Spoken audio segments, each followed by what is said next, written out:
mi esposo vendió el negocio de mi padre mientras yo estaba en coma. Mi padre trabajó de forma incansable por más de 30 años para construir el Horno Dorado, una panadería artesanal que con el paso del tiempo se convirtió en el corazón de nuestro vecindario. Cuando él falleció, hace casi 3 años, me dejó el negocio con una condición sagrada, que nunca permitirá que nadie apagara su legado.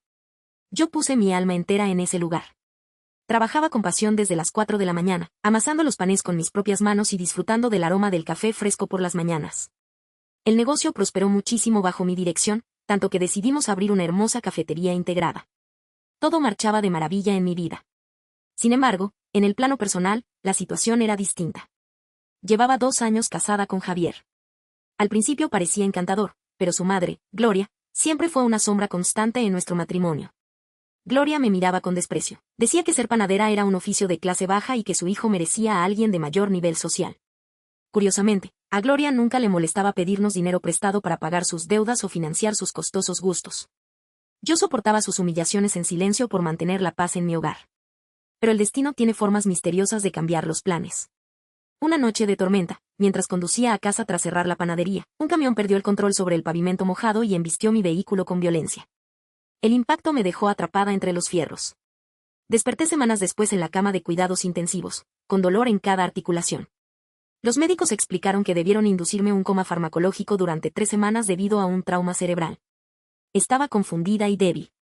Al abrir los ojos, busqué desesperadamente la mano de mi esposo, esperando ver su rostro aliviado.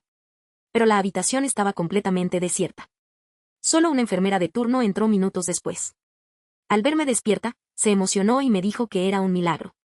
Con voz ronca, le pregunté por Javier. Ella desvió la mirada con nerviosismo y lástima. Me confesó en un susurro que mi esposo no había venido mucho porque estaba completamente inmerso en la venta de mi panadería. Esas palabras me golpearon con una fuerza devastadora. ¿La venta de la panadería? Eso era una locura. El negocio era de mi propiedad exclusiva, heredado directamente de mi padre, y yo jamás habría firmado un documento para vender el esfuerzo de mi vida. Sintiendo un frío helado recorrer mi espalda, le supliqué a la enfermera que me pasara mi teléfono celular. Cuando la pantalla se encendió, colapsó con decenas de correos, alertas bancarias y mensajes de mis empleados. Al revisar detalladamente las notificaciones, descubrió que Javier había presentado ante un notario un poder general de administración que supuestamente yo había firmado días antes del accidente, otorgándole control total sobre mis bienes en caso de incapacidad. Era una falsificación descarada. Aprovechando que yo estaba en coma inducido, debatiéndome entre la vida y la muerte, mi propio esposo falsificó mi firma para arrebatarme todo. Vi que ya se había realizado una transferencia masiva de fondos desde la cuenta comercial de la panadería hacia una cuenta conjunta que él manejaba. 2 horas más tarde, Javier entró triunfante a la habitación del hospital con una carpeta bajo el brazo. Al verme despierta, su rostro se transfiguró por el pánico absoluto. Trató de fingir alegría y se acercó a abrazarme, pero yo acumulé mis pocas fuerzas para empujarlo. Le exigí una explicación sobre el fraude que estaba cometiendo. Al verse descubierto, su máscara de esposo amoroso cayó por completo. Su tono de voz se volvió gélido. Me dijo que lo hacía por el bien de ambos, que los gastos de mi hospitalización serían impagables y que la panadería era una carga pesada.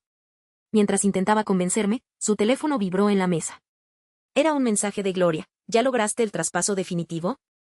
El dueño de la propiedad de la playa dice que si no enviamos el depósito esta tarde, venderá la casa.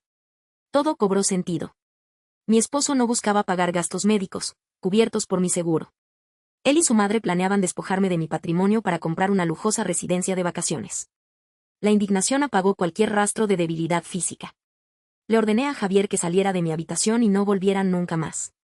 Él soltó una carcajada burlona, convencido de que yo estaba acorralada y sin recursos para defenderme. Me advirtió que legalmente el traspaso del negocio estaba casi finalizado y que no podría detenerlo. Tan pronto como cerró la puerta, llamé a don Ricardo, el abogado de confianza de mi difunto padre. Él llegó al hospital en menos de 1 hora.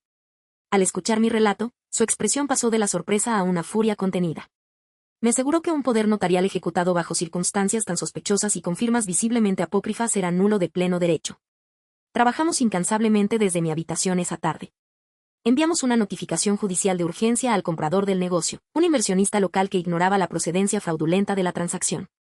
Al comprender el riesgo legal de ser procesado como cómplice, el inversionista detuvo inmediatamente cualquier transferencia pendiente y canceló el trato. Paralelamente, don Ricardo redactó una denuncia penal formal contra Javier por falsificación de firma, fraude agravado y abuso de confianza.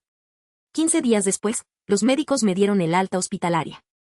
No regresé al departamento que compartía con Javier, me refugié con una amiga y cambié las cerraduras de la panadería. Cuando me presenté nuevamente en el horno dorado, mis empleados me recibieron entre lágrimas y aplausos. Me contaron que Javier ya se paseaba por el lugar dándoles órdenes absurdas y amenazándolos con despidos masivos si no cooperaban con la transición de dueños. Saber que mi equipo confiaba en mí me dio el impulso final para librar esta batalla legal hasta sus últimas consecuencias sin importar el costo emocional que tuviera que enfrentar.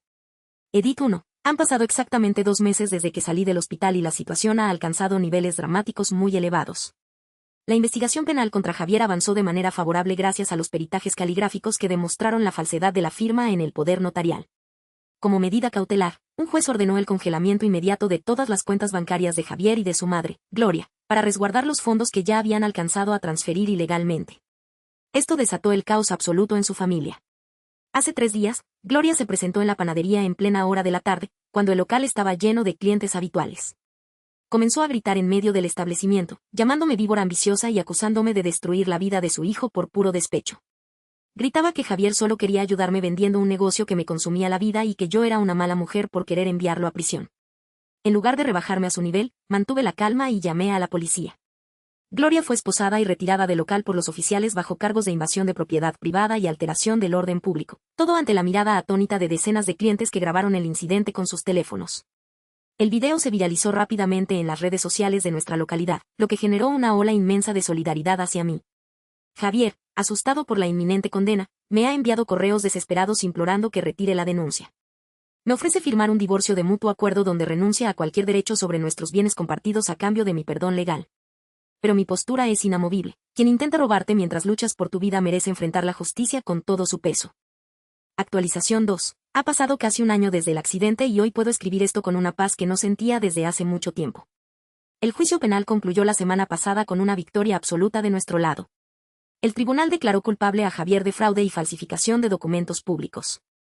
Fue sentenciado a 3 años de libertad condicional debido a su falta de antecedentes penales previos, pero perdió su licencia profesional para ejercer su carrera administrativa y fue condenado a pagar una indemnización económica muy elevada para resarcir los daños causados a mi negocio. Su madre, Gloria, tuvo que vender su propia casa y mudarse a un pequeño departamento rentado para solventar los enormes gastos de defensa de su hijo y evitar que terminara tras las rejas. El divorcio se resolvió de forma totalmente favorable para mí y recuperé con orgullo mi apellido de soltera. Por su parte, el horno dorado está floreciendo de una manera espectacular. Hemos ampliado el menú y la clientela ha crecido tanto que ya estamos planeando abrir nuestra segunda sucursal en un sector muy concurrido de la ciudad.